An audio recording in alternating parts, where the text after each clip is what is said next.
What's up, guys? It's Live from the Salvajee Cartel, and in this video I will be talking about every single thing that's wrong with Star Wars Battlefront 3. Make sure to check out the description below because I might forget a couple of things. Mainly I am just doing this off from the top of my head. Now, if you guys did not check out my video on everything that's great about Star Wars Battlefront 3, make sure to check that one out. Again, the point of this video, pointing out everything that's wrong with the game, it's so DICE and EA can use this kind of as a learning experience to make another Battlefront game that's even better, okay? Mainly, I'm criticizing the game because I want the game to improve. It's not that I hate the game. I love the game. I'm having a great time with it.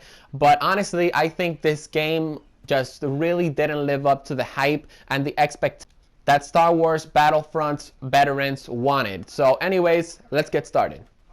So when gaming companies review games, they mostly all the time miss one factor in the game, and that factor is longevity, okay? I feel like Star Wars Battlefront 3 is going to have probably a 2-month longevity, and honestly, I'm really sad to say this because like I said at the beginning of the video, I had very high hopes for this game. I wanted this game to be the next GTA 5, the next Destiny. You know, I wanted this game to be very big on YouTube, but honestly, from what I have played so far, I feel like I'm going to be bored of this game after 2 months. Now, it doesn't matter that they're going to add more expansion content. It doesn't matter that they might add extra levels, okay? Because the reality is that all of these extra levels and a couple of more maps could have been added to the main vanilla game, okay? Because seriously, this game feels almost incomplete, but of course, I will get to that later on in the video. As you guys know, as some of you guys may know actually, the maximum level in the game is 50, and once you get to level 50, there is pretty much nothing to strive for except the Shadow Trooper costume, but of course, I will get to that later. But yeah, once you get to level 50, you can prestige, so you're pretty much stuck at level 50, and yeah, you really don't have anything to strive for. This is very bad, especially since Star Wars Battlefront, it's mainly a multiplayer game. It does have some quote-unquote single-player content, but that single-player content really isn't as great as I thought it was going to be, or as Battlefront veterans thought it was going to be. Of course, I will get to that later on in the video. Anyways, level 50 is a huge problem. They need to add prestiges into this game if EA and DICE want this game to succeed, if EA and DICE want this game to have a longer longevity, okay? Anyways, let's move on forward to single player.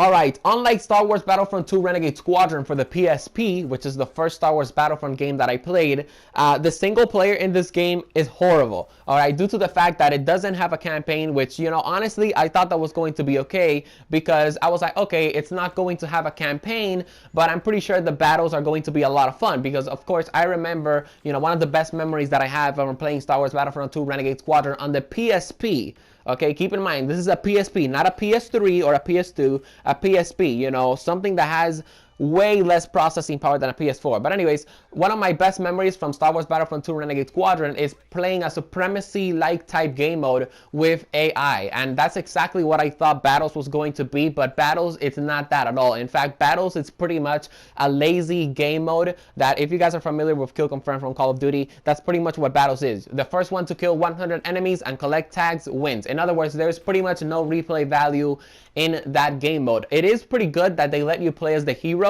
because of course that can give you some practice with the heroes, but yeah, there is no replay value to the quote-unquote Battles game mode. I had high hopes for this. I thought we were going to be able to play supremacy against the computer, you know, kind of like the original Star Wars Battlefront 2 Renegade Squadron, again for the PSP, you know, a freaking system that has less processing power than the PlayStation 4. But yeah, like I said, long story short, guys, single player does not have any replay value at all, which honestly is very disappointing, because I can't believe a game for the PSP had more replay value than a game for the PS4. And of course, I will get to more of that in, you know, later on in the video. Let's move on forward to, you know, mainly how the game acts in multiplayer, all that good stuff. Alright, let's talk about customization. EA and DICE, they did point out that they were going to have a lot of customization in Star Wars Battlefront 3, but of course they lied. Star Wars Battlefront 2 Renegade Squadron for the PSP, again, a system that has less processing power than the PS4.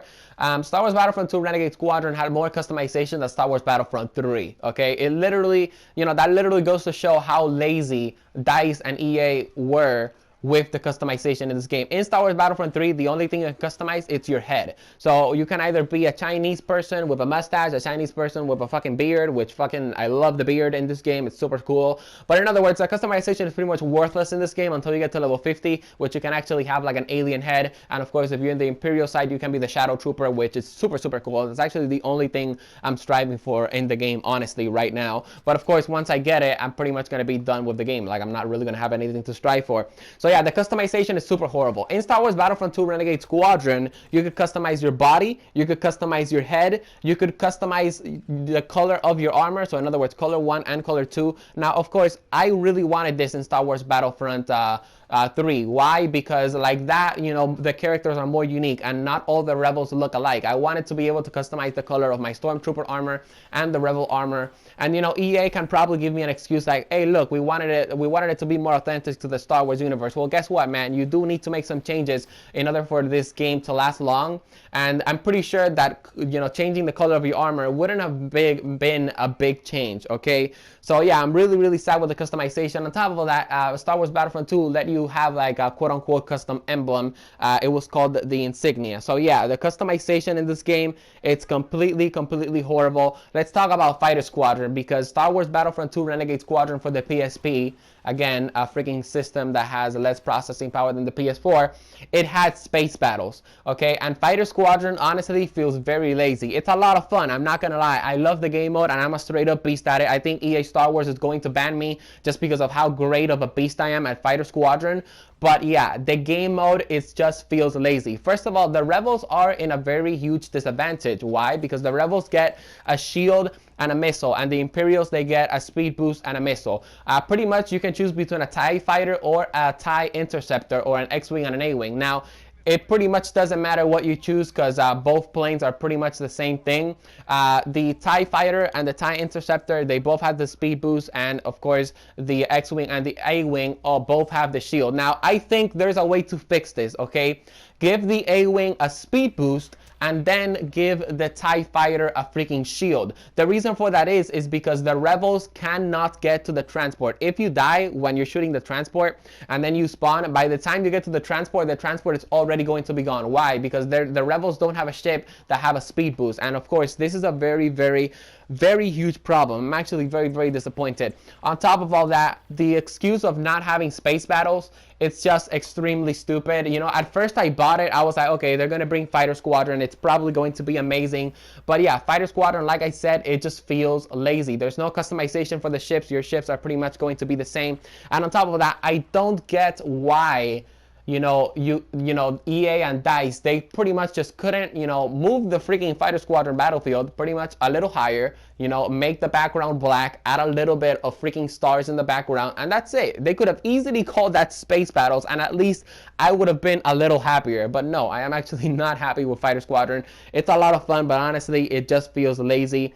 Also, in Star Wars Battlefront 3, there are no playlists like the original Star Wars Battlefront 2. I remember I would play freaking Battlefront, I would do a playlist. So I would start, you know, space battles first, and then the pretty much infantry battle after the space battle. You know, that would make the Star Wars Battlefront experience kind of more authentic, and I would really like that. This game does not have that. When it comes to game modes, there is something for everyone in Star Wars Battlefront, okay? That's one of the things that I liked about the game. You know, I actually said it in my Everything That's Great with Star Wars Battlefront video. But this is one major problem in the game, and I really do hope that DICE fixes this, okay? Because the spawns in this game are extremely terrible, and this is mainly noted in Supremacy and also sometimes in the smaller game modes. Like, I was playing with my friend Steel the other day, and by the other day I mean 2 days ago, but yeah, I was playing with him the other day, and we literally had the entire team just spawn right in front of us. We were like, what the hell is this? Yesterday I had a dude spawn right in front of my face. I started shooting at him, and guess what? He actually killed me, because apparently there's like a, you know, a spawn shield or something like that. But anyways, yeah, the spawns in this game are so horrible. I can't even play Supremacy, because chances are that I'm going to spawn in the middle of nowhere in the freaking Solace map, right? And of course, you know, people already know where the spawns are. Well, not people, but some people know where the spawns are, so they're pretty much going to spawn trap you.